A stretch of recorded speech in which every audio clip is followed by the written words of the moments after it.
আমি মনে করি, আমি একটি অভিযোগ করলাম যে বাংলাদেশের 64 জন ডিসি এবং এসপিকে পদত্যাগ করাতে হবে, কিন্তু বাংলাদেশের 64 জন ডিসি এসপি যদি করাপ্টেড থাকতো তাহলে বাংলাদেশ চলতো না। আমরা বিশ্বাস করি অনেক ভালো ডিসি এসপিও ছিল বলেই বাংলাদেশটি চলেছে, খারাপভাবে চলুক আর ভালোভাবে চলুক চলেছে।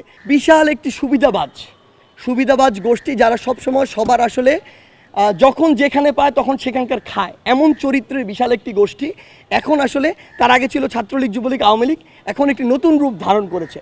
নতুন রূপটি হচ্ছে তারা ভুয়া সমন্বয়ক সহসমন্বয়ক হয়ে উঠেছে, ভুয়া আন্দোলনকারী হয়ে উঠেছে। আমি একটা জিনিস স্পষ্ট করে বলি, ছাত্র সমাজ এই সংকটের সময় যেটি করেছে সেটার জন্য তাদেরকে আমরা ধন্যবাদ জানাই ফার্স্ট। সেকেন্ডলি, ছাত্র সমাজ রাস্তায় থাকা কখনো একটা দেশের স্থিতিশীল অবস্থার পরিচয় না। ইভেন পুলিশ তাদের যেখানে দায়িত্ব পালন করার কথা, ট্রাফিকের জায়গাটির কথা যদি বলি, সেখানে না থাকা এটাও স্থিতিশীল অবস্থার পরিচয় না। সো দিন শেষে আমরা যদি মনে করি যে আমাদের দেশকে একটি স্থিতিশীল অবস্থার দিকে যাওয়া প্রয়োজন, সেই জায়গা থেকে আসলে যার যে জায়গায় দায়িত্ব তার সেই জায়গায় ফিরে যাওয়া উচিত। আমাদের জায়গা থেকে স্পষ্ট বার্তা আমরা দেখছি যে প্রত্যেক দিন বিভিন্ন জায়গায় ধীরে ধীরে যারা পুলিশ রয়েছে তারা আসলে তাদের দায়িত্বে ফিরে আসছে। সেই জায়গায় ছাত্র সমাজের প্রতি আমাদের একদম সরাসরি আহ্বান এবং স্পষ্ট আহ্বান, আমাদের পুরো বৈষম্য বিরোধী ছাত্র আন্দোলনের পক্ষ থেকে স্পষ্ট বার্তা, যেখানে যখন পুলিশের কোনো একটি টিম বা ট্রাফিকের টিম, আইনশৃঙ্খলা রক্ষাকারী বাহিনীর টিম আসবে, তাদেরকে তাদের দায়িত্বটি বুঝে দিয়ে ছাত্র সমাজকে সেখানে সরে যেতে হবে। আপনারা যে দায়িত্বটুকু পালন করেছেন সেটির জন্য আপনাদের ধন্যবাদ, কিন্তু এটি আপনাদের দায়িত্ব না। আপনাদেরকে তাদের জায়গাটি বুঝিয়ে দিয়ে সরিয়ে যেতে হবে এবং আপনাদেরকে অবশ্যই শিক্ষা প্রতিষ্ঠানে ফিরে যেতে হবে, আপনাদের ক্লাসে ফিরে যেতে হবে, পড়ায় ফিরে যেতে হবে। এবং আমরা মনে করি বৈষম্য বিরোধী ছাত্র আন্দোলন আসলে এরকম কোনো কিছুকে প্রমোটই করে না যে কেউ একজন কোনো একটি হোস্টেলে গিয়ে সার্চ করবে, কেউ একজন কোনো একটি আবাসিক হোটেলে যাবে, কিন্তু কেউ কোনো একজন প্রফেসরকে জোর করে নামিয়ে দিবে। আমরা এগুলোকে সমর্থন করি না, বরং আমরা মনে করি আমরা এগুলোর দাবি জানাতে পারি এবং অথরিটি সিদ্ধান্ত নিবে যে এটি করবে কিনা, এবং অবশ্যই এটি তদন্তের ভিত্তিতে হওয়া উচিত। আমি মনে করি, আমি একটি অভিযোগ করলাম যে বাংলাদেশের 64 জন ডিসি এবং এসপিকে পদত্যাগ করাতে হবে, কিন্তু বাংলাদেশের 64 জন ডিসি এসপি যদি করাপ্টেড থাকতো তাহলে বাংলাদেশ চলতো না।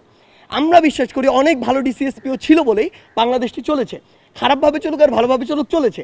সেই জায়গা থেকে অবশ্যই এই অভিযোগ করলাম আর সবাইকে পদত্যাগ করতে হবে বা করাতে হবে ব্যাপারটা এমন নয়, বরং এখানে একটি সুষ্ঠু তদন্ত হওয়া উচিত। যারা এগুলোর জন্য দায়ী, সে ডিসিএসপি হোক আর একজন কনস্টেবল হোক, তাদেরকে ওই দায়টি নিতে হবে এবং তাদের ওই উপযুক্ত শাস্তিটি দেওয়া উচিত। পুরো বাংলাদেশের ছাত্র সমাজের জন্য স্পষ্ট বার্তা, আমরা কোনো অথরিটি না, আমরা একটি প্রেশার গ্রুপ। আমরা আমাদের দাবিটি তুলে ধরতে পারি, আমরা দুর্নীতিবাজদের অপসারণের জন্য, ক্ষমতার অপব্যবহারকারীদের অপসারণের জন্য দাবি তুলতে পারি, কিন্তু এটি করতে বাধ্য আমরা করতে পারি না। বাংলাদেশের বিশাল একটা সংখ্যা আমরা এখন দেখতে পাচ্ছি, হঠাৎ করে আওয়ামী লীগ বিলুপ্ত হয়ে যাওয়ার ফলে, বিলুপ্ত বলতে আমি এমনটি বোঝাচ্ছি ক্ষমতার পতন হওয়ার ফলে, যখন বর্তমানে একটি অন্তর্বর্তীকালীন সরকার রয়েছে, বিশাল একটি সুবিধাবাজ গোষ্ঠী যারা সবসময় সবার আসলে যখন যেখানে পায় তখন সেখানকার খায়, এমন চরিত্রের বিশাল একটি গোষ্ঠী এখন আসলে তার আগে ছিল ছাত্রলীগ, যুবলীগ, আওয়ামী লীগ, এখন একটি নতুন রূপ ধারণ করেছে। নতুন রূপটি হচ্ছে তারা ভুয়া সমন্বয়ক সহসমন্বয়ক হয়ে উঠেছে, ভুয়া আন্দোলনকারী হয়ে উঠেছে। তারা তাদের জায়গা থেকে বিভিন্ন কমিটি তৈরি করে, আমরা এমনও পেয়েছি যে উত্তরা 12 নম্বর সেক্টরে নাকি একটি কমিটি হয়েছে যারা মসজিদে গিয়ে মসজিদ কমিটিকে পদত্যাগ করতে বলেছে, অথচ আমরা বিশ্ববিদ্যালয় ভিত্তিক শুধু কমিটি দিয়েছিলাম আমাদের জায়গা থেকে, শিক্ষা প্রতিষ্ঠান ভিত্তিক।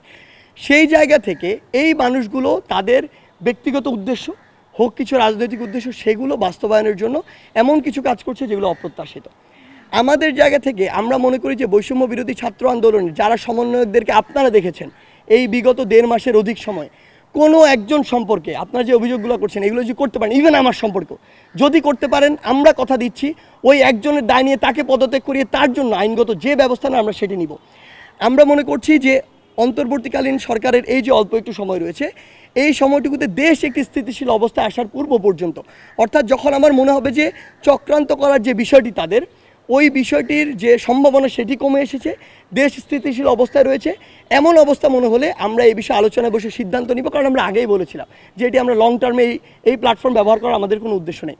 তখন আমরা এটি সিদ্ধান্ত নিয়ে যা করার এই প্ল্যাটফর্মটি নিয়ে সেটি সিদ্ধান্ত নিয়ে আপনাদের সবাইকে ডেকে আমরা জানিয়ে দিব, শেষ করে জানিয়ে দিব। এবং আমরা এটি স্পষ্ট করে বলি কেন আমরা এটি বলছি, কারণটা হচ্ছে এখনও আপনারা সবাই জানেন, আমরাও জানি, অর্থনৈতিকভাবে হোক, আইন শৃঙ্খলার দিক থেকে হোক, বাংলাদেশও স্থিতিশীল অবস্থায় আসেনি।